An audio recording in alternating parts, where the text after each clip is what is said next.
What happens when one of Hollywood's most respected actors meets a host who's gone too far? You won't believe what unfolds when Morgan Freeman sits down for what was supposed to be a routine late-night interview only to find himself face-to-face with a confrontation that would leave audiences stunned and social media in complete chaos. Before we get into this incredible story, make sure you hit that subscribe button and drop a comment below, because you're not going to believe what unfolds. Last night's episode of Jimmy Kimmel Live started like any other. The cameras rolled. The audience applauded, and Morgan Freeman walked onto the stage with his characteristic, dignified stride. That unmistakable voice already drawing cheers from the crowd. Freeman promoting his latest documentary project about climate change and social justice seemed relaxed as he settled into the guest chair. The 76-year-old Oscar winner had done countless interviews over his decades-long career, and this appeared to be just another routine stop on the publicity circuit. But Jimmy Kimmel had other plans. From the moment Freeman sat down, something felt different. Kimmel's usual opening banter carried an edge that seasoned talk show viewers would recognize as trouble brewing. The host's smile seemed forced, his laugh a bit too loud, and his questions carried an underlying current of skepticism that immediately put the legendary actor on guard. So, Morgan Kimmel began, leaning back in his chair with that smirk that his critics know all too well.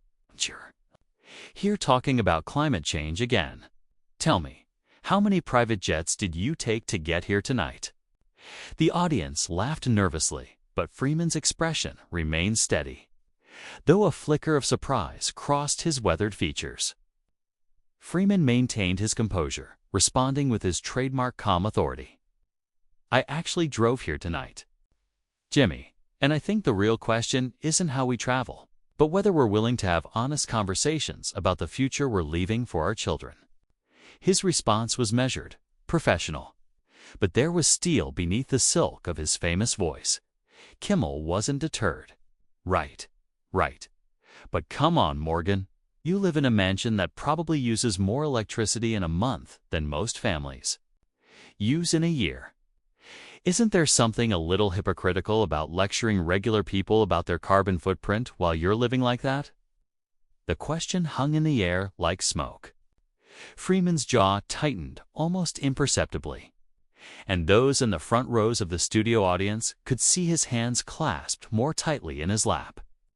This wasn't the respectful interview format that A-list celebrities expect when they agree to appear on these shows. This was something else entirely. Jimmy Freeman said, his voice carrying a warning that anyone familiar with his dramatic roles would recognize. I've spent the last 15 years of my life using my platform to raise awareness about issues that matter. I've donated millions to environmental causes, supported renewable energy initiatives. And yes, I've changed my own lifestyle significantly. But more importantly, I've used my voice to amplify scientists and activists who are doing the real work. Kimmel interrupted with a theatrical wave of his hand. Oh, here we go with the using my platform speech. Look, I get it. You're Morgan Freeman. Your voice could make reading a phone book sound profound. But don't you think maybe, just maybe, regular folks are tired of being lectured by millionaire celebrities who fly around the world telling them to ride bicycles? The studio audience was now completely silent. The usual laughter and applause that punctuates late-night television had evaporated, replaced by attention so thick it was almost visible. Freeman sat perfectly still, but his eyes had narrowed slightly, and anyone who knew him could see that the legendary actor's famous patience was being tested in ways it rarely had been in decades of public appearances. Camera operators zoomed in closer, sensing that something unprecedented was about to unfold. The production assistants in the control room exchanged worried glances. This wasn't going according to any script they'd seen, and Freeman's publicist, watching from the green room, had already pulled out her phone. Jimmy, Freeman said, his voice dropping to that low register that had narrated countless documentaries and delivered some of cinema's most memorable lines. I think you're confusing advocacy with lecture. When I talk about climate change, I'm talking about science. When I talk about social justice, I'm talking about basic human dignity. These aren't political talking points. These are conversations about survival and fairness. Kimmel leaned forward, sensing an opportunity to push harder. But that's exactly what I'm talking about, Morgan. You say science and human dignity like they're these sacred things that can't be questioned. Like anyone who disagrees with your version of these issues is some kind of ignorant fool. Don't you think that's a little condescending? Freeman's response was swift and sharp. What I think is condescending, Jimmy, is a talk show host who invites guests on his program under false pretenses, then uses his platform to attack them rather than engage in genuine dialogue. I came here to discuss a documentary that took 3 years to make that highlights the work of scientists and activists around the world. Instead, you seem more interested in scoring cheap points. The words hit like a thunderclap.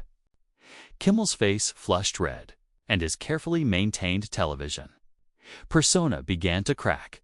The audience could sense that the carefully choreographed world of late-night television was about to explode into something raw and unscripted. False pretenses. Kimmel shot back, his voice rising. I'm asking you questions that millions of Americans want answered. Maybe you're just not used to anyone pushing back against your Morgan Freeman mystique. Freeman stood up slightly in his chair, and for a moment the full weight of his presence filled the studio. Here was an actor who had played presidents and gods, who had commanded respect on screen for over 5 decades, and who was clearly not going to be intimidated by a late-night comedian having a bad night.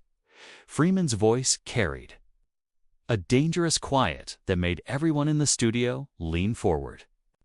Jimmy, I've been in this business longer than you've been alive. I've sat across from journalists, directors, and yes, talk show hosts who understood that an interview is supposed to be a conversation, not an ambush. The confrontation was reaching a boiling point, and everyone in the studio could feel it building towards something that would change everything. Kimmel's laugh came out harsh and bitter, nothing like his usual television chuckle. Oh, so now I'm too young and inexperienced to question the great Morgan Freeman. Is that how this works in Hollywood? You reach a certain level of fame, and suddenly you're above criticism? His voice carried a mocking tone that sent ripples of discomfort through the audience. Freeman's eyes flashed with something that hadn't been seen in his decades of public appearances, genuine anger beginning to surface beneath his legendary composure. This isn't criticism, Jimmy. This is a hit job, and frankly, it says more about you than it does about me. The words were delivered with precision, each syllable carrying the weight of a man who had commanded respect on stages and screens around the world. The studio cameras captured every micro-expression as the tension escalated beyond anything the production crew had ever witnessed. Kimmel's single quotes producers were frantically whispering into their headsets, unsure whether to cut to commercial or let this unprecedented moment play out. The audience sat in stunned silence, realizing they were witnessing something that would be talked about for years to come. Kimmel's voice cracked slightly as he stood up behind his desk, his usual seated authority. Apparently not enough for what he was about to unleash. I'm asking you the questions that regular Americans ask when they see celebrities like you preaching about sacrifice while living in luxury.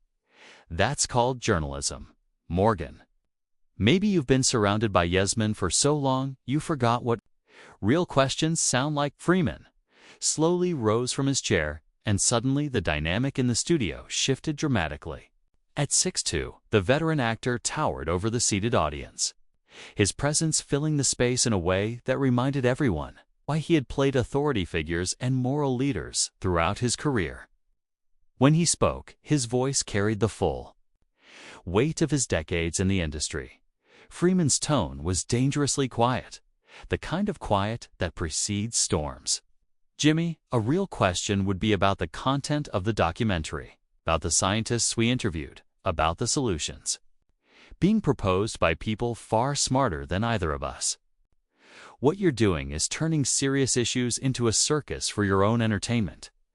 Kimmel wasn't backing down. If anything, Freeman's commanding presence seemed to fuel his aggression. Entertainment? You think this is entertainment? I think. What's entertaining is watching a Hollywood elite get uncomfortable when someone doesn't bow down to their celebrity status. You came on my show, Morgan. My show, my rules. The phrase, my show, my rules, echoed through the studio like a gauntlet, thrown down. Freeman's expression hardened, and those who knew his work could see echoes of some of his most powerful dramatic roles, the quiet authority of characters who had faced down injustice and refused to be intimidated. Your show? Freeman repeated, slowly, tasting the words. And is this how you treat all your guests, Jimmy? Or just the ones who actually care about something beyond ratings and cheap laughs? The question hung in the air like a challenge, and every person in the studio could feel the shift from uncomfortable interview to something approaching a verbal duel. Kimmel's face was now fully flushed, his carefully maintained television persona completely abandoned. You know what, Morgan? Maybe I do treat people differently when they come on here acting like they're better than everyone else. When they use their platform to lecture working families about their lifestyle choices, well, they live in compounds and travel in private jets. I haven't owned a private jet in over 8 years, Freeman said, his voice cutting through Kimmel's rant like a blade. I sold it specifically because I realized it was inconsistent with the message I was trying to send. But you didn't bother to research that, did you, Jimmy? Because actual facts might have gotten in the way of your predetermined narrative. The revelation hit the studio like a bomb. Kimmel's attack had been based on assumptions, and Freeman had just systematically dismantled his host's credibility in front of a live audience and millions of viewers. The silence that followed was deafening, broken only by the soft hum of the studio equipment and the barely audible whispers of audience members who couldn't believe what they were witnessing. Kimmel's response came out strangled, desperate. Oh, so you sold one jet? Congratulations. I'm sure the polar bears are throwing you a parade. What about the mansion? What about the fleet of cars? What about the fact that your carbon footprint is still probably 50 times bigger than a normal person's? Freeman took a step closer to Kimmel's desk, and the physical movement sent a ripple of tension through the entire studio. Here was a man who had portrayed presidents, generals, and moral authorities, and every inch of his bearing reminded the room of that gravitas. Jimmy, Freeman said, his voice now carrying the full authority of his 7 decades of life and 5 decades in the entertainment industry. Let me tell you what I see here. I see a talk show host who invited me on his program under false pretenses, who clearly had no intention of conducting a respectful interview, and who seems more interested in creating controversy than having a meaningful conversation about issues that will affect every person in this studio and every person watching at home. The words landed like physical blows. Kimmel was visibly shaken, but his response revealed just how far he was willing to go. False pretenses. I told your people. We wanted to talk about your project. I never promised to kiss your ring while I did it. Maybe the problem isn't my questions, Morgan. Maybe the problem is that you can't handle being treated like a regular person instead of Hollywood royalty. Freeman's laugh was sharp and humorless. Hollywood royalty. Jimmy, I grew up in Memphis, Mississippi. I served in the Air Force. I worked as a dancer, a transcript clerk, and drove a taxi in New York City before I ever set foot on a movie set. I know exactly what it's like to be a regular person because that's what I was for the first 30 years of my life. The personal revelation seemed to momentarily stun Kimmel, But he recovered quickly, his desperation making him even more aggressive. Oh, here comes the humble origin story. The "I'm just like you" speech from someone who probably hasn't pumped his own gas in 20 years. That was the moment when everyone in the studio realized that Jimmy Kimmel had crossed a line from which there would be no return. Freeman's expression changed completely, the last vestiges of diplomatic patience evaporating as something much more dangerous took its place. Freeman stepped forward until he was directly beside Kimmel's desk, his towering presence casting a shadow over the host, who suddenly looked very small behind his flimsy television furniture. When Freeman spoke, his voice carried a quiet intensity that made every person in the studio lean forward to catch every word. "Jimmy," Freeman said, his famous voice now stripped of all warmth and carrying the full weight of controlled fury. "In 50 years of this business, I've sat across from journalists who asked tough questions with respect, directors who pushed me to my limits with professionalism, and yes, talk show hosts who knew the difference between challenging an interview and humiliating a guest. You clearly don't understand that difference." Kimmel, perhaps realizing for the first time that he had pushed one of Hollywood's most respected figures too far, attempted to regain control. "Morgan, look. I'm just..." Freeman's voice cut through Kimmel's attempt at backpedaling like a sword. "Through paper, you don't get to Morgan me now. You don't get to pretend this was legitimate journalism after what you just did. You brought me here under false pretenses. You attacked my character with information you couldn't be bothered to verify. And then when I corrected your errors, you doubled down with personal insults." The studio was now completely silent except for Freeman's voice, which seemed to fill every corner of the space. The audience sat transfixed, watching one of cinema's greatest actors deliver what was clearly going to be remembered as one of the most devastating on-air confrontations in television history. "You want to know about pumping gas, Jimmy?"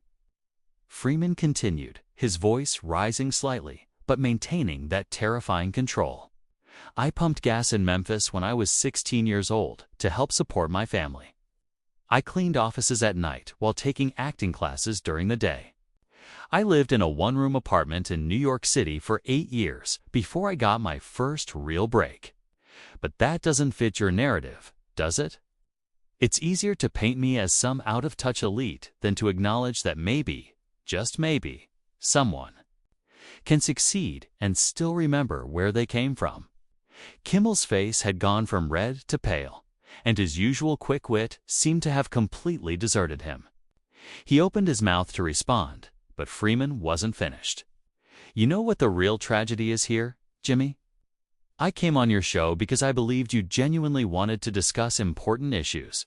Climate change isn't a liberal conspiracy. It's science. Social justice isn't celebrity virtue signaling. It's basic human decency. But instead of having that conversation, you chose to turn this into some twisted performance art where you get to play the voice of the common man against the Hollywood elite." Freeman paused, letting his words sink in, and the silence stretched until it became almost unbearable. When he continued, his voice carried a sadness that was somehow more devastating than his anger had been. "What's particularly disappointing is that you have a platform that reaches millions of people. You could use it to actually inform, to educate, to elevate the conversation. Instead, you chose to use it for this." He gestured around the studio with obvious disgust. "This cheap theater." Kimmel finally found his voice, but it came out weak and defensive. "Morgan, these are legitimate questions that people stop." Freeman's single word carried such authority that Kimmel immediately fell silent. "Just stop. Don't hide behind 'people want to know,' or 'I'm just asking questions.' Own what you did here tonight. You ambushed a guest for entertainment value. And when called out on it, you resorted to personal attacks and stereotypes." Freeman began walking toward the edge of the stage, and panic flashed across Kimmel's face as he realized his guest was about to leave. "Morgan, wait, we're not finished." Freeman turned back, and the look he gave Kimmel was one that anyone who had seen his dramatic work would recognize the same expression he wore when playing characters who had reached their absolute limit. With injustice and stupidity. "Oh, we're finished." "Jimmy, we were finished the moment you decided to treat this interview like a roast instead of a conversation. We were finished when you chose confrontation over curiosity. We were finished when you proved that you're more interested in being right than being informed." The studio cameras captured every moment as Freeman walked to the front of the stage and addressed the audience directly, bypassing Kimmel entirely. His voice, when he spoke to the crowd, carried none of the anger he had directed at the host.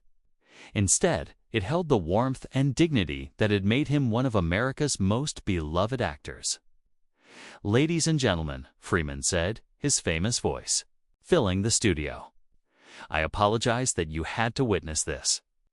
You came here expecting entertainment, maybe some laughs, perhaps some interesting conversation about issues that matter to all of us. Instead, you got to see what happens when a talk show host confuses aggression with journalism." He paused, looking around the studio at the faces of audience members who were clearly torn between excitement at witnessing television history and discomfort at the ugliness they had just seen. For those of you who are interested in learning about climate change, about the science, about the solutions being developed by brilliant minds around the world, I encourage you to seek out that information from actual experts, not from late-night television hosts who seem more interested in scoring points than solving problems. Kimmel, finally realizing that his show was completely spiraling out of his control, made one last desperate attempt to salvage the situation. "Morgan, come on. Let's just—" Freeman didn't even turn around. "No, Jimmy, I don't think so. I've been in this business long enough to know when someone is acting in good faith and when they're not. Tonight, you showed everyone exactly who you are. I'm not going to stick around to watch you try to spin this into something it wasn't." With that, Freeman walked off the stage with the same dignity he had brought to countless red carpets, award shows, and movie premieres. The studio erupted in confused applause, some audience members clapping for Freeman's principled stand, others uncertain about what they had just witnessed, and still others sitting in stunned silence. Kimmel was left alone at his desk, his face flushed and his usual television confidence completely shattered. He looked out at the audience, then at the cameras, clearly struggling to figure out how to proceed with a show that had just imploded in spectacular fashion. "Well," Kimmel said, his voice barely audible over the confused murmur of the audience, I guess we'll be right back after this commercial break." But as the cameras cut away and the studio lights dimmed for the commercial break, everyone in that building knew that this wasn't just the end of a disastrous interview. It was the end of Jimmy Kimmel's reputation as a host who could handle big-name guests with professionalism and respect. Freeman had walked out. He had left behind a devastating indictment of everything wrong with modern celebrity journalism and late-night television culture. The great Morgan Freeman had entered that studio as a guest promoting important work on climate change and social justice. He left as a man who had delivered one of the most powerful on-air takedowns in television history, reminding everyone what dignity looked like in the face of manufactured controversy and cheap entertainment. The confrontation was over. But the impact of what had just unfolded would reverberate far beyond that studio. Leaving Kimmel to face the consequences of the night, he tried to ambush one of Hollywood's most respected figures, and learned far too late that some people simply refuse to be diminished.